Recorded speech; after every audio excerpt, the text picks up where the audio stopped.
And here we go. We're recording. Well, Dr. David, I heard that my deadpan humor and very even keel style is supplemented by your passion. You're just passionate man over there.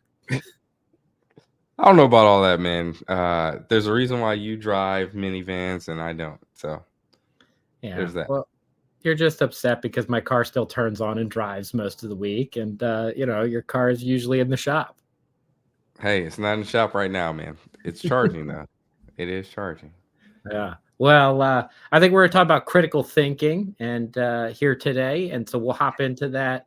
Some of the best ways to kind of challenge yourself on critical thinking, how to get better at it, and actually how to test teams about it. So, uh,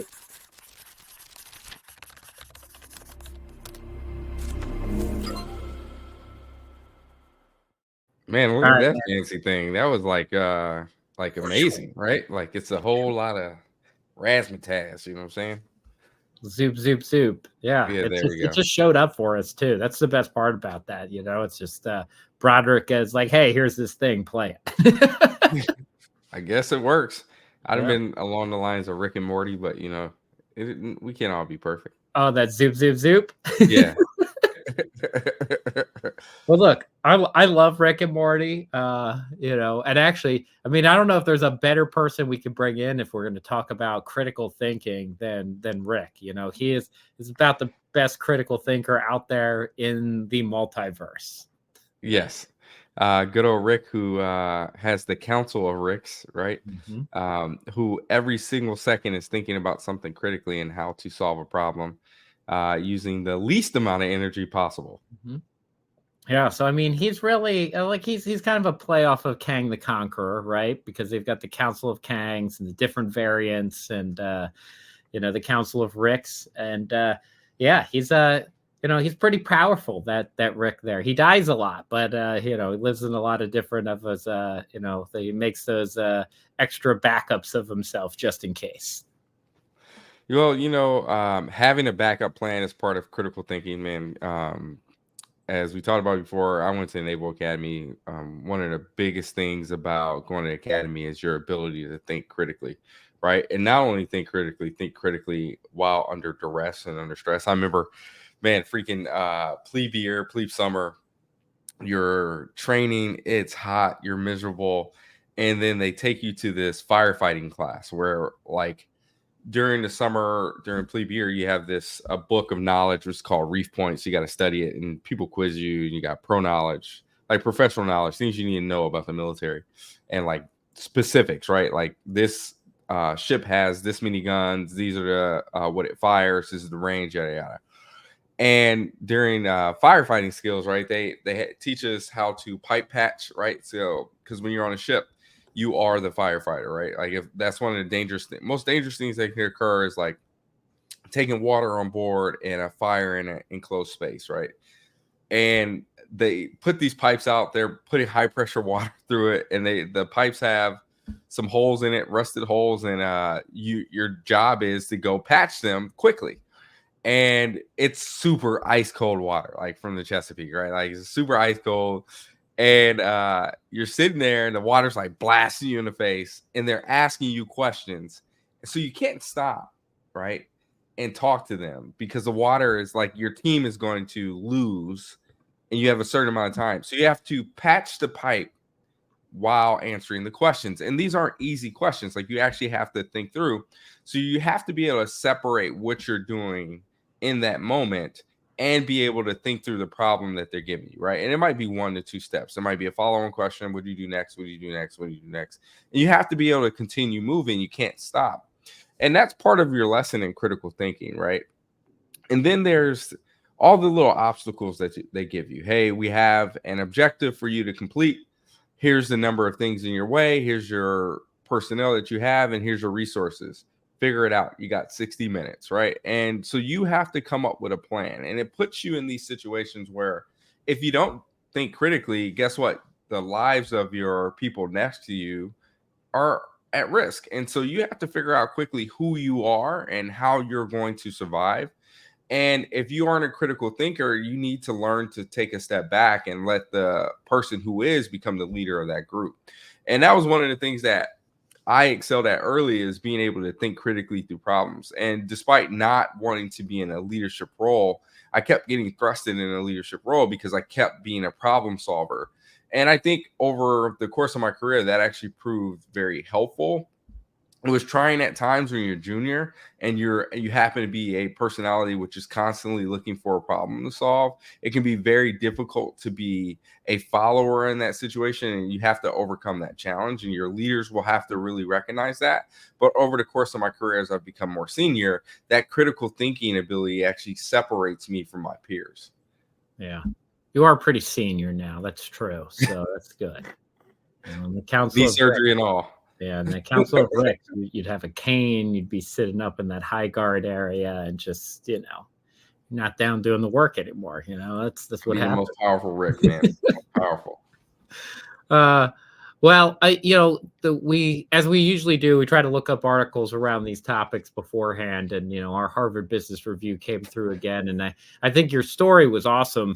And I'm just going to recap some of the ones in this because I think it all kind of was there. And this one's a short guide to building your team's critical thinking skills. And the first one was, when somebody's given a task or, kind of a challenge, do they execute on it, right? Did they complete the parts of the assignment on time with quality? And it's a little bit of what you were challenged with in the freezing cold down there in the Chesapeake.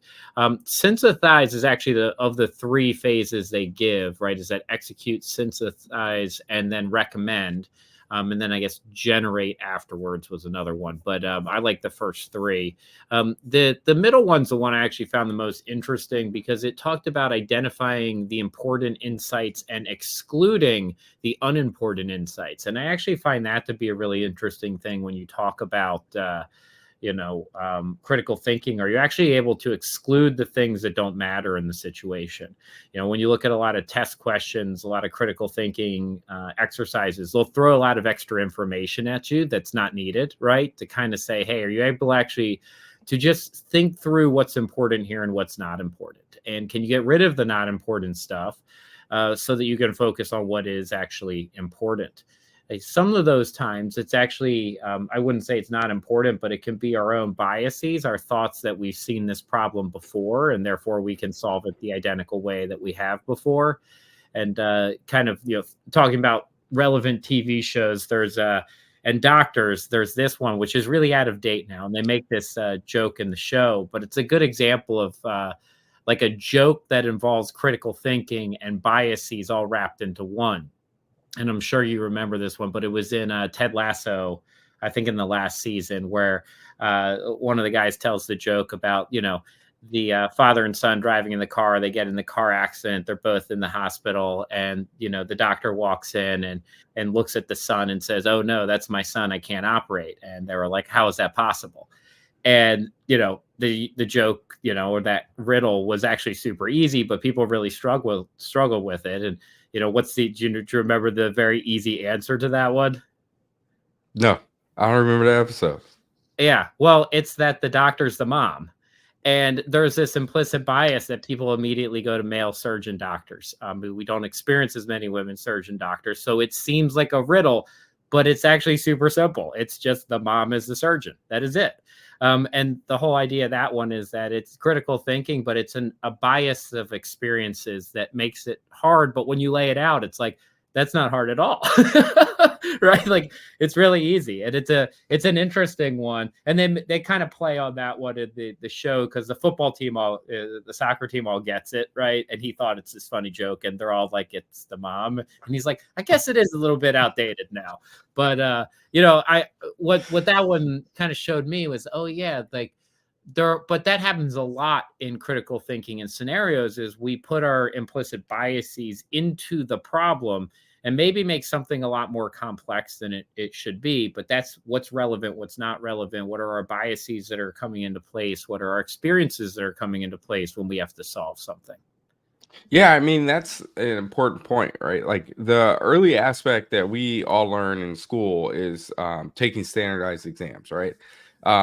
When I was younger, I went to a lot of schools, but I didn't go to schools that were very good about teaching how to take a test, right? Because that's a science in and of itself. And part of the thing of getting to medical school is actually learning how to take a test. And what I mean by that is, what is the test? What is the question actually asking you, right? Because what we do with a prompt is we inject our own information into it, and then we start to interpret, oh, if this, then this, then this, and this had to have taken place. And we make a lot of assumptions as opposed to what's right there in front of you, what the question, answer it exactly what they want, right? With the information that was given. The military and the Naval Academy is really good, specifically the Marine Corps, and they have a framework, or shout out to Old Framework and Jamie Carson. But you heard what I said, Jamie Carson. Jamie Carson.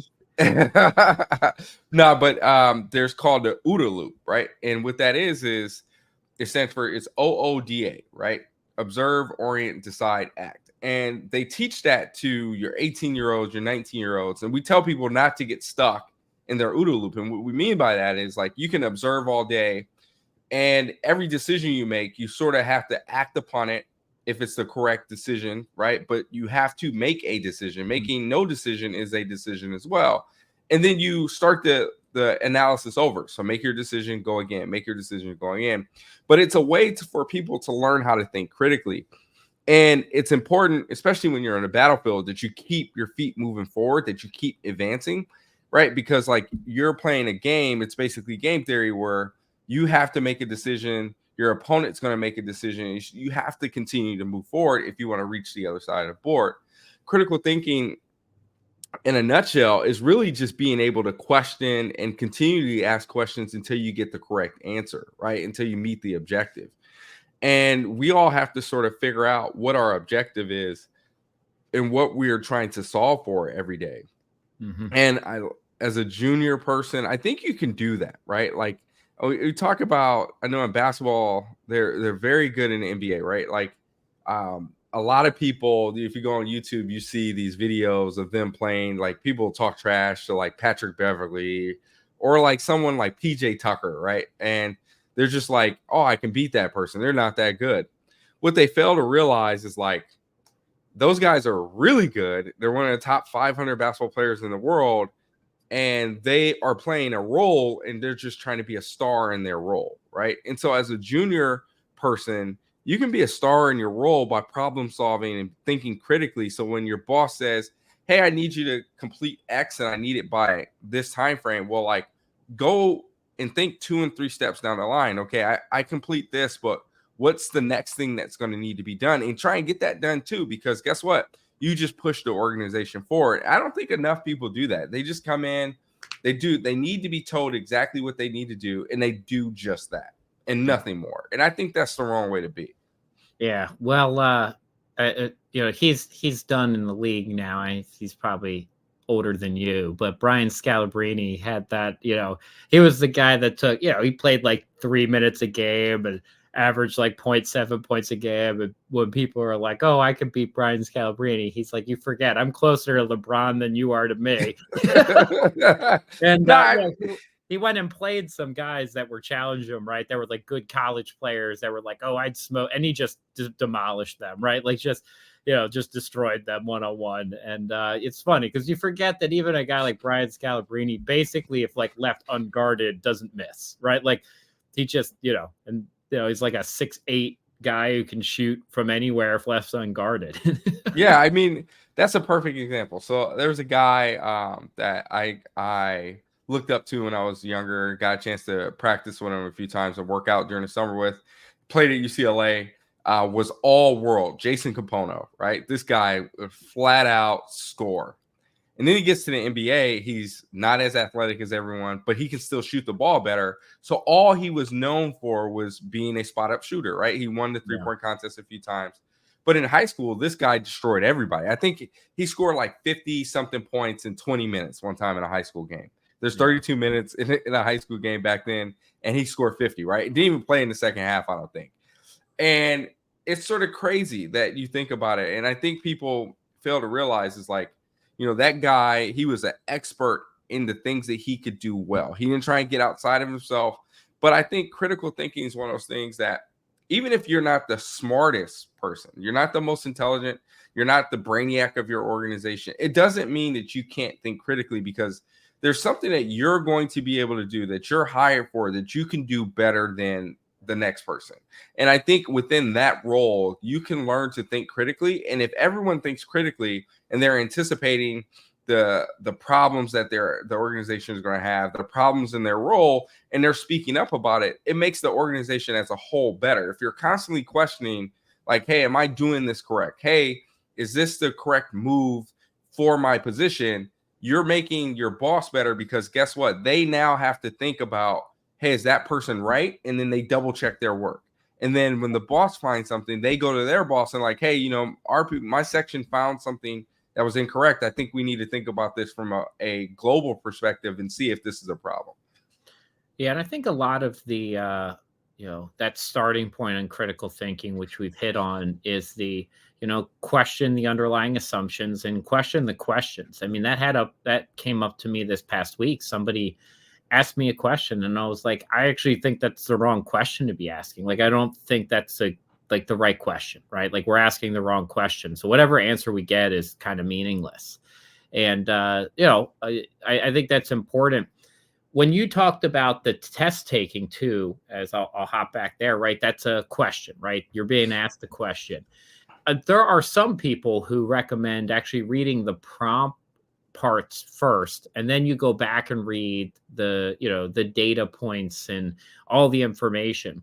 I don't always do that when I take tests. I think when I was doing I would say tax exam work in law school and the bar exam, I would, because they'll give you 2 pages of paragraphs, right? I mean, it's 2 full pages, maybe it's 1,600 words, and if you go read through all that, then you get to the end and you're starting to see, oh, I see this fact pattern here, I see this information here, I think it's going to end up here. And you get to the end and they ask you a totally different thing, and your brain started trying to figure out the pieces as it went.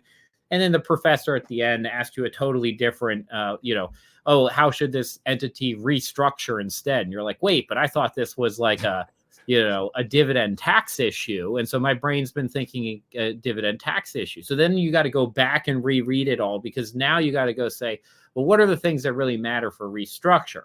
So in those type of exams, it helps a lot to say, okay, this is a restructuring situation, and now I know what I'm trying to solve for. So then I can go back and pull out the relevant, lines and data points and information to actually be able to answer the question. So, for some people that might struggle on those types of exams, that's one way to approach it. Is, it saves you a lot of time and it keeps your brain from trying to solve something that you're not being asked to solve. Yeah, I mean, I struggled with that, and I didn't know that was like how tests were constructed, right? Like, the whole goal is to get you focused on something else and throw a confounder in there. And what you have to do is sort of keep what are they asking? All right. And so what I learned to do during medical exams is, if the question was like a paragraph long, I just go to the last sentence or the last statement. I say, okay, this is what they're asking. And I go back, and if I can answer it right off the bat, like, hey, because it might be a prompt and it might be something that is just a fact you just need to know. You don't even need to read the prompt. You just go answer it, right? And so then I ask myself, okay, is this a fact or not? Okay, it's not a fact. Let me go back. Now that I know what they are looking for, I ignore everything that isn't needed to answer that question. And it speeds you up quite a bit, right? Because there's a lot of fluff in there, and that's just busy work that you don't need to do. Yeah. And again, that's part of like your ability to think critically. Okay, what do I need to know in this situation that is going to help me? Right? Like, I know that we have a certain amount of money that we need to make over the year. I don't really care how many hours it's going to take, unless that like hours is a objective for me, right? Like, that's a hard data point. I know I only have X amount of time and I need to make this amount of money. So then, okay, cool, reverse engineering. And so being able to ask questions over and over and over again. And really, people like to make fun of people who ask why all the time. Like, kids love to do it, right? Like, why did that occur? Why did that occur? Why did that? But it's actually a really good technique to get to the bottom of things and to really understand why something is occurring. And I don't think we have enough people who actually question and really understand why they're doing things or why a problem is occurring. And that leads to a lot of like mishaps, right? Yeah, I do hate it when you do that sometimes, though. It's just annoying. And, you sometimes do it just to be annoying, too, because you're like, you know that it's already something in motion. And you'll be like, well, why? Why are you doing that? Why? Well, you're an encyclopedia, so I just have to keep. It's like, you remember Ask Jeeves? Yeah. I just asked Jamie. No, I told you once before, I'm your crappy Chat GPT feature, right? Like I'm you can ask perfectly me. fine with that. I'm perfectly fine with that. I'm perfectly fine with that. Yeah. Well, but I think that part too is especially early on is actually you should take advantage of this. It becomes harder to do the longer you're in a role. But when you start off, it's actually like perfectly reasonable and somewhat warranted and well liked to be like, hey, look, I don't understand anything about this. Like, can you just walk me through this from the start? Like, teach me what I need to know about that. I'm doing that right now because I'm in a new role. And like, I don't want to be doing that in a year. Like, I don't want to be in a meeting where I'm like, I don't really understand this topic because I didn't ask, but I just kind of like, sure, I kind of know it. I'm an executive. I'm going to pay, I'm going to pretend like I know it. So I go into meetings now, and if I didn't know something, I've never been in that type of meeting before. I've just stopped it at the beginning and said, hey, everybody, like, just like, I'm brand new here. I didn't come from this area. We didn't do this in my old firm. I don't know anything about it. And like, walk me through it as if it's the very first time anybody's interacting with it. And I've done that twice. I mean, it's not like I'm doing it every week, but I've done that twice and it's been really helpful. Like, I feel like I understand it now by doing that. But I also could have just kind of like halfway faked. Yeah, like I get enough of it and I'll be able to pick up some of it. In a year, it's not great to do that, right? Like, you're expected to pick up things, but first time you're in a meeting, that's okay to ask those types of questions. Or if your culture is that's a pre-work thing and there's a way to get knowledge of it before walking into the meeting, you should do that too. But I'd say whenever you're early on in something, take advantage of that. It doesn't last forever. So use it when you can. Yeah, I mean, that is a very important point. Like, if you've been in a role for 2 to 3 years, I expect you to know your job, right? Mm-hmm. You sort of get a grace period early on. And I mean, you took over a role and you had your 30, 60, 90 thing, right? Like, everyone likes to do that. I don't really like to do that, but 30, 60, 90. And part of that is just like, go learn everything that you need to Yeah. know within the first 90 days, right? And so whenever I take on a new job, like, I go look for all the rules and regulations that are pertinent and like whatever operating instructions that were there for my role. And so that I know exactly what the expectation is and what the baseline knowledge. And I just sit there and I learn that stuff. And I try and keep my mouth shut unless something is just like out completely sort of doesn't make sense. I won't really say anything. I'll just keep trying to learn, trying to learn. But after a certain point, like, you're no longer new. You're expected to know these things. So if you show up to a meeting and you don't know it, like, that's a problem. That just means you haven't been doing the work. Yeah. And I think, I kind of touched on it and you just answered part of it in your view. You do have to gauge your environment and, how people feel and will react to that. So is it an environment where they expect you to read everything ahead of time? Or is it an environment where they expect you to ask questions? Because you will end up with people that, are just like, you should have known this walking in here. I think it was Jeff Bezos that I was reading about something that they did at Amazon I thought was really interesting. And, I think they're the one. I could have gotten that wrong. It could have been Apple instead, but it's Amazon or Apple, and they banned PowerPoint. I don't know if you know which one it was. Amazon. It's Amazon, right? Yep, It's just Jeff Amazon. Bezos, right? He banned PowerPoint, and they would make everybody write memos instead of do PowerPoint decks, and then they would sit for the first like 8 minutes of every meeting, and you would read through the memo. And, part of his issue was that he had executives showing up that didn't do the memos ahead of time. So they would sit there and read it. And because he's like, executives are pretty good at faking it through having read something because they know 80% of it, right? but they wouldn't actually read it. So they like forced that, and that became part of the culture. So like it was okay to show up there and read it in the meeting, and that was part of it. There's other organizations where they really do expect you to read it. I'd say my, Art, who I work with now, he's very much like that. He does the pre-reads. He expects you to do the pre-reads. He'll probably ask you about the pre-reads before you get there. He wants them to be professional and well put together and kind of short. And, Ron was like that too. Ron was a pre-read person, and he expected you to do the pre-read. And if he showed up without it, I'd seen him walk out of meetings before when he's like, nobody looked at the pre-read, I'm not having the meeting, and just walk out. Right. Like there was an expectation of how you were going to do that. So, you do have to gauge, and this is part of critical thinking, right? What is the environment that you're in, and how are you going to answer and react in that particular environment? And there will be different versions of it out there in the world. Yeah, man, we've all been there, right? Like you're running low on time and you're like, crap, I forgot I have a meeting that had like a memo that was like 20 pages long. I hate long memos, but and so that is one of those things that you have to know, like you doing the work ahead of time. And really, if we start talking about critical thinking, we really have to, a lot of it comes back to time management, right? Like that's like the first critical step is in order to really achieve your objective, you really have to manage your time.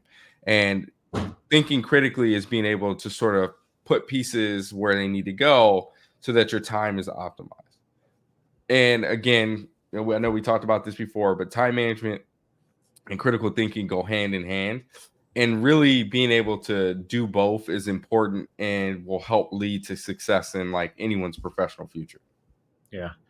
And you brought it up earlier. There's going to be parts of life that if you get better at critical thinking, you'll be able to do that in stressful and more challenging environments and situations, like being dropped in the Chesapeake.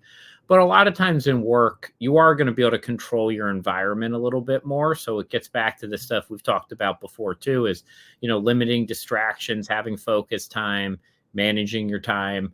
And that's going to allow you to, actually think critically instead of just react to something, just pick something because you have to pick something, but actually question things, work through logic, try to take out useful information, find other useful information, and then get other thoughts. I mean, that's actually a lesson of critical thinking too, is usually you want to question your answer at the end and say, well, did I ask somebody else, right? Did I get a different viewpoint here? Or am I just going with one viewpoint, which is mine? And so, sometimes it can be internal people, external people, friends, people, you and I run a lot of stuff by each other, when we're just thinking through problems or ideas. And it's like, well, what do you think about this? What are the issues with it? What am I getting wrong? And we kind of have somebody else come in and challenge us on those, on that thought process. Yeah, that's important. And that's something that is understated, right? Because I think we can fool ourselves into believing that we have the one correct only sort of answer. And in reality, our answers are shaped by our reality or our perception of reality. And so we can get into our own, as they used to say about Steve Jobs, reality distortion field, where we think we're on the correct path, but someone from the outside looking in is like, actually, you're about to hit a mailbox, right? And here's what you didn't see. And that's important. And so it doesn't really, what I like to say is you're trying to avoid echo chambers, right? So if you know someone thinks exactly like you, that's not the person that you actually want to go to ask for a difference of opinion, right? Because they're going to come to the same conclusion as you. What you need, and it's actually better when the person doesn't like you, right? Because they're going to give you a truly honest answer, and they're going to give you an answer that might be contrary to where you are, but at least gives you a different point of view on how to think about the problem that you're going through. Nah, if I don't like somebody and they ask me if it's a good idea and I think it's the worst idea, I'm gonna be like, oh, you're really smart. Like, you should keep doing that. It's going to go well. oh, thank you, Jamie. So now I know every time you tell me you like an idea, I'm supposed to take the opposite. You should just stick to that newsletter. Just a couple more months, man. You're right there. You're right there. Right in the heart. Right in the heart. Right in the heart. No, I thought you should have stuck it out a little longer. I know, man. I know. We got to replace your Mamba mentality with quitter mentality up there. Oh, We got. oh That's man. what we need. I'm gonna send you one of those. We can hang it up for the next episode. Quitter mentality. Well, if I was When things a get writer, hard, I quit. writer and accomplished author, New York Times bestseller, like Mr. Jamie Hopkins, maybe I would continue to write. I need to write a little bit more, though. I do know that. When things get hard, I quit. It's okay. Give it some time. Give Super, it some time. super No, important. my OODA loop told me that I didn't have enough feedback and I need to change course. Okay. There you There go. you go. That's Critical fine. thinking, my friend. Critical thinking. Also really important. I can still beat you in basketball this week, so I'm going to make sure that we put that in this week. Yeah, for a couple more weeks. Yeah, still the reigning best basketball player at the current time on the FinServe podcast, Jamie Hopkins, with the second best over here, Dr. David Roney. How's it feel to be the second best basketball player on this podcast? Well, considering I can't really walk that well right now because of the surgery. I might be a better swimmer than you right now. So, I mean, there's a trade-off. Yeah. Well, I appreciate it. Everyone else, thanks for watching. David. Peace.